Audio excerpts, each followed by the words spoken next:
My stay-at-home dad husband will not keep the kids for an hour when I'm home because he says it's not his responsibility to give me a break, so I checked out of our marriage. I have a full-time job, usually working between 50 to 60 hours a week. My job is not stressful physically, but I'm a high-end manager, so I have a lot of responsibility on my shoulders, and it takes a toll on me. At the beginning of lockdown, my husband stopped working to care for our then 5-month-old and limit his exposure. At the time, we could make it work and knew it was a temporary struggle. When we became pregnant with our second in 2021, I told him I needed him to return to work. Since then, there has always been a reason why he could not, usually boiled down to the kids. He's miserable at home, and I've been begging him to go back to work, even if I need to change my working hours or work remotely more often than I do to accommodate a second shift job for him, that it would help our financial situation and he'd feel better, but there is always a reason why he can't. I work a minimum of 50 hours a week in the office and probably 5 to 10 at home sporadically through night and weekends, but I do my very best to take some of the burden off of him when I get home. I immediately take over with the kids, we play, I make dinner, I handle the bedtime routine,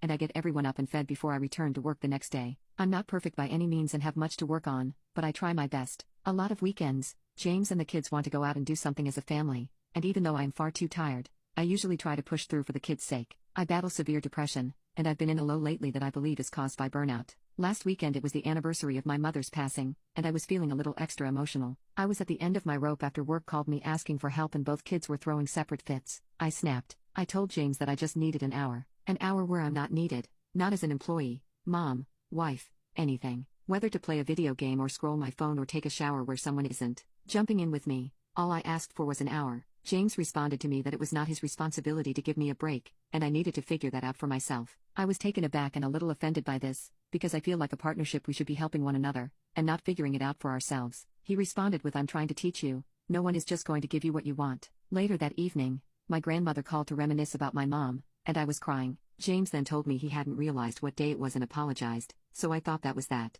Fast forward to yesterday. I was called into work for an 11-hour shift on Saturday, so I got a one-day weekend. I wasn't in a much better headspace, and my tipping point started by asking James to go to the store to get diapers before the kids woke up. He refused to get up, putting the responsibility on me, and then proceeding to spend 5 hours nonstop sorting through his Magic, the Gathering collection. Sunday is usually our big cleaning day, and I was a bit fed up doing the cleaning and keeping the kids entertained alone. I know it is such a small thing, but in my overstressed and depressed mindset, it was enough to snap a little. I once again asked for an hour, and he once again told me that wasn't his responsibility. I told him he was wrong this time. He then snapped back at me that he's always with the kids and he never gets a break. He called me selfish for asking. I told him about going through his cards for the entire day, and he said that's work and not a break. I then mentioned that every day when I get home, the kids are watching TV and he's playing video games. I have no idea how long he plays before I get home, but I know he continues until I have dinner ready. He said that isn't a break because he doesn't even like video games. I don't know what to do. I don't know if I'm being unreasonable. I feel crazy because I feel like I'm not asking too much. All I know is I'm so tired of feeling this way. Update. It hasn't gotten better, but I've come to a realization that I've been checked out for a while, and the fights and problems he and I have don't bother me like they used to. I have actual dreams about leaving him, and I want to. I, however, feel trapped. We have 2 cars, both in his name as gifts from his mother. I pay the insurance and tags on my car, a 2016 with 250k miles on it that he ran into the ground driving for Uber for 2 years before COVID, but I have absolutely refused to pay for his newer 2020 car that I begged his mother not to get because I knew I would be stuck with the payments. So both cars are technically his. When we bought our house, it was under a false promise. His mom offered to watch the kids when she retired so James could return to work. This did not happen. She also co-signed for the home with my husband so we could get a better rate. So I also have no ownership of our house. I don't have anywhere to go. My dad has a small basement I could rent, but it adds over 30 minutes to my commute and I do not know what I would do for childcare, other than being unhelpful. He has shoved me, been romantic with me while I slept, and constantly gaslighted me. I'm over it, but I feel stuck. I know it's unhealthy, but to cope, I'll usually have a couple, 2 to 3,